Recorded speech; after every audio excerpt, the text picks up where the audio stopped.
Good afternoon, everyone. This is Michael O'Malley here with a special severe weather outlook and discussion for March 31st, 2023, recorded at 1 p.m. Eastern Time. We have a potentially dangerous situation unfolding for today. Two high-risk areas are in effect as a massive storm system takes place. So let's go and jump straight into everything.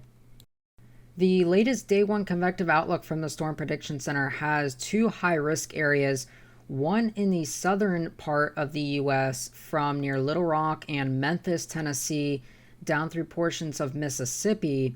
And then we have a northern mode of severe weather with another high risk from near Peoria, Illinois, and Cedar Rapids into portions of Iowa and extreme northeastern Missouri. And this will be part of a bimodal severe weather event with not only large tornadoes possible, but also large hail and destructive winds up to hurricane force as well. Now, also taking a look here at what is going on synoptically, we have a large storm system with a closed low-level circulation and a closed trough developing in the northern part of the U.S. This is now leading to surface pressure falls near Omaha, Nebraska, pulling up a warm fetch of moisture from the Gulf of Mexico. In the open warm sector, we already have temperatures that have now risen into the 80s with dew points approaching 60s, and this is only going to continue to increase as we progress throughout the day, leading to a particularly dangerous situation here as we go throughout the afternoon.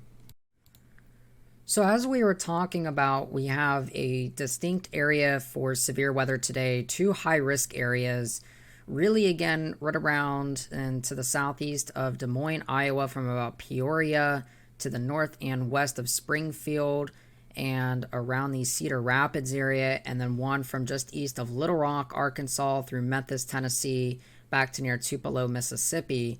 So the tornado threat today is quite high. We have a 10 hatched area, which means a 10% chance of not only seeing significant tornadoes, which are EF2 or greater, but also a 10% risk of seeing a tornado within 25 miles of a given point, which is pretty significant, and people don't necessarily realize how substantial that is, but that is a very significant threat.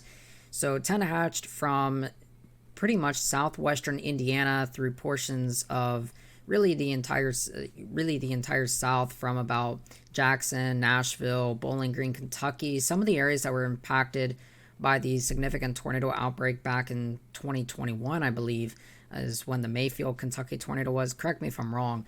But then we have, again, the 15 hatched area, which is a moderate risk from about Peoria and Des Moines back through Jackson, Memphis, Little Rock, near Greenville.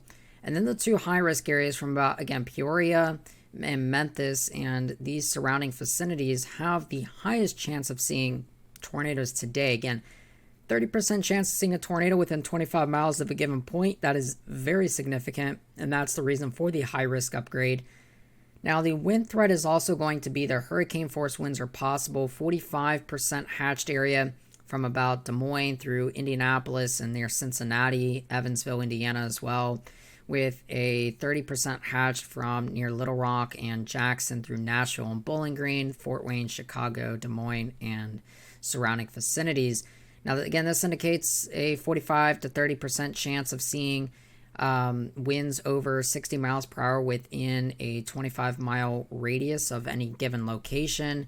And again, that 45% of seeing a wind gust that is over 60 miles per hour within 25 miles of a given point.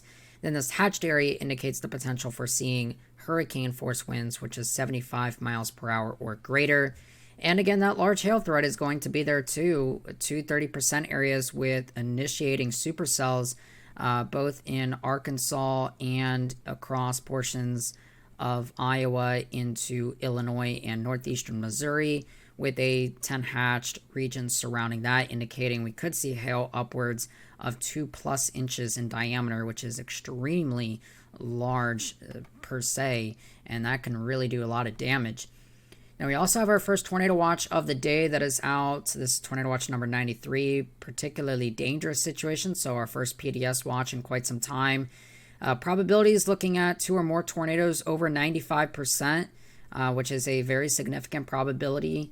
And one or more strong EF2 to EF5 tornadoes also high at 90%.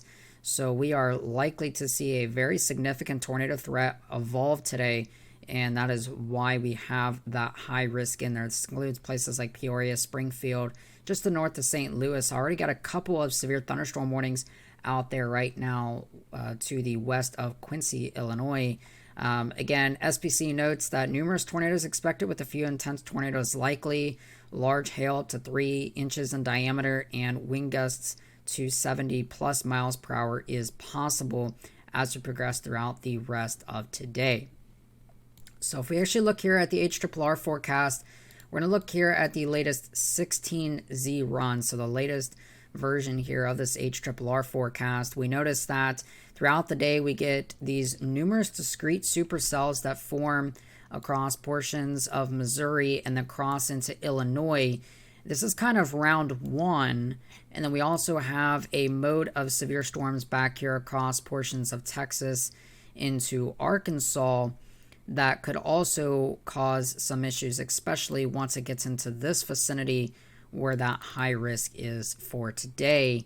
And we notice that again, these supercells continue to march towards the northeast, moving at a pretty good clip.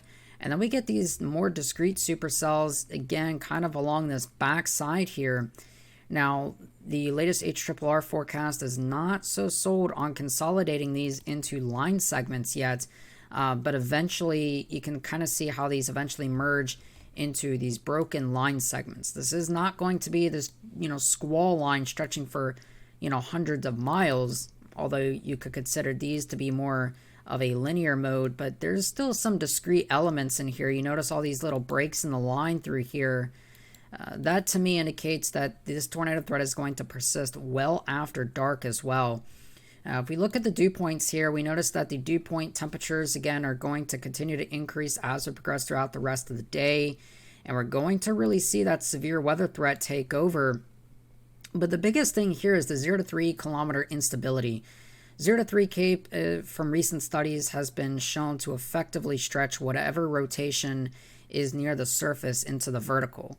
And that is essential for tornadogenesis because you think of tornadoes as a violently rotating of air, rotating column of air, but it's got to be connected, to the cloud and the ground. But that rotation in recent studies has been shown to actually occur near the ground first. And so that's going to help to stretch any rotation into the vertical very efficiently. If we look at some soundings from 15Z, this is the 15Z HER near Springfield, Illinois. We notice that we have a very conductive atmosphere for supercells. This is taken about 20Z 1 hour later compared to 21Z. A very favorable environment as any capping gets forced into the vertical here, gets pushed upwards as that approaching trough ejects out to the east. And we notice that these low-level photographs are backing a little bit, which does suggest favorable low-level shear. And again, plenty of streamwise vorticity for our supercells to ingest. Storm relative inflow is going to be quite sufficient, so we could see some bigger supercells as well today. But again, pretty sufficient backing in the low levels, so pretty good turning here. That indicates the potential for tornadoes to be really sufficient. And again, that 0 to 3 kilometer cape, we'll take a look at that here. Only says about 43 here. That's probably a lot higher. But in reality, 43 will do it. Pretty good low-level instability there, and then sufficient instability aloft with some dry air. Now, we'll see if any of this dry air does get mixed down to the surface. We'll have to see because that might tamper the severe weather threat. And then the HRRR forecast for near Memphis, Tennessee, again, taken around 20Z compared to 21Z. Again, we definitely have more of that supercell tornado threat as we progress throughout the rest of today.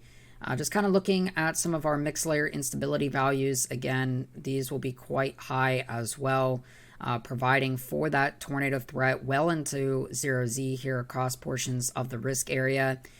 Bulk shear is 0 to 6 kilometers, also going to be quite sufficient. Again, with an increasing trough, that will increase values to over 90 knots in locations. So we are going to have a very favorable environment. And also looking at the 850 wind, this low-level jet is expected to increase as we go throughout the rest of today adding to that tornado threat. So again, we're going to see a pretty significant threat ongoing across this area. Be prepared if you are in any of these risk areas today. All right. So that being said, I will be continuing to update the situation on Twitter. Elsewise, hope you have a great rest of your afternoon and evening, and God bless.